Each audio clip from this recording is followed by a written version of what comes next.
Assalamualaikum, halo guys, bertemu lagi bersama saya Mita Rosadi. Kali ini saya akan membahas pengalaman saya belajar mandiri mengenai isu-isu kontemporer. Sebelumnya kita harus memahami konsepsi perubahan dan perubahan lingkungan strategis melalui isu-isu kontemporer sebagai wawasan strategis PNS dengan menyadari pentingnya modal insani dengan menunjukkan kemampuan berpikir kritis dalam menghadapi perubahan lingkungan strategis. Isu dalam Kamus Besar Bahasa Indonesia yaitu masalah yang dikedepankan untuk ditanggapi. Isu juga merupakan kabar angin yang tidak jelas asal-usulnya dan tidak terjamin kebenarannya. Isu juga bisa kita sebut sebagai kabar desas-desus. Kemudian kontemporer kalau dalam bahasa Kamus Indonesia yaitu artinya pada waktu yang sama atau masa kini. Modal kita dalam menghadapi perubahan, yang pertama kita harus intelektual. Kemudian emosional kita harus stabil, dan ketiga kita harus mempunyai jiwa yang sosial. Dan keempat kita harus mempunyai ketabahan untuk menghadapi perubahan yang sekarang ini terjadi. Dan kita juga harus yang kelima itu etika kita, bagaimana kita menanggapi perubahan yang masa kini sedang terjadi. Kemudian yaitu keenam, kesehatan. Yang pastinya kesehatan ini sangat penting ya untuk kita menghadapi perubahan yang sekarang ini terjadi. Kalau kita harus apalagi di masa yang sekarang ini, di masa pandemi yang masih terjadi, kita harus menjaga kesehatan kita untuk menghadapi perubahan-perubahan yang sekarang terjadi.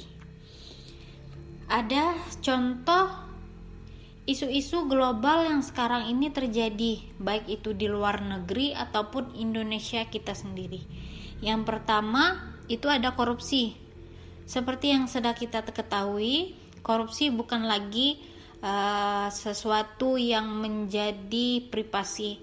Korupsi sudah diketahui oleh dunia bahwa Indonesia pun merupakan salah satu negara yang tingkat korupsinya tinggi. Kemudian yang kedua itu narkoba, yang ketiga terorisme, yang keempat pencucian uang atau money laundering, yang kelima proxy war atau perang antar dua negara, yang keenam yaitu cybercrime, yaitu kejahatan komputer yang dilakukan oleh orang-orang yang melakukan kejahatan melalui media komputer. Kemudian ada juga yang sekarang, isu-isu yang sekarang ini terjadi di lingkungan yang ada atau di dalam dunia kesehatan, atau yang pastinya di dunia gizi yang sekarang ini saya sebagai profesi gizi, yang sekarang ini isu-isu yang terjadi adalah itu stunting. Stunting itu bisa disebut anak yang kekurangan gizi kronis yang menyebabkan anak itu pendek atau tinggi badan dia tidak sesuai dengan umurnya. Kemudian adapun teknik-teknik kita mengidentifikasi isu itu sendiri. Yang pertama itu melalui media scanning atau mencari informasi dengan cepat dan juga yang pastinya harus tepat. Kemudian exciting data yang ada. Jadi kita mengidentifikasi isu-isu itu dari data-data yang telah ada. Kemudian knowledgeable other atau pengetahuan seseorang, pengetahuan kita. Kemudian ketiga itu public dan privacy organizing atau organisasi rahasia dan publik.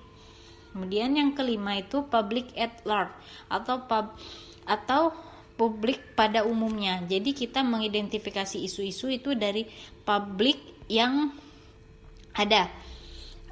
Baik, kurasa cukup sekian podcast kita hari ini.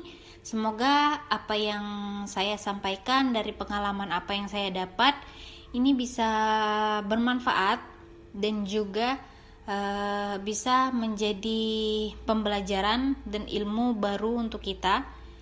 Terima kasih sudah mendengarkan. Wassalamualaikum warahmatullahi wabarakatuh. Bye bye.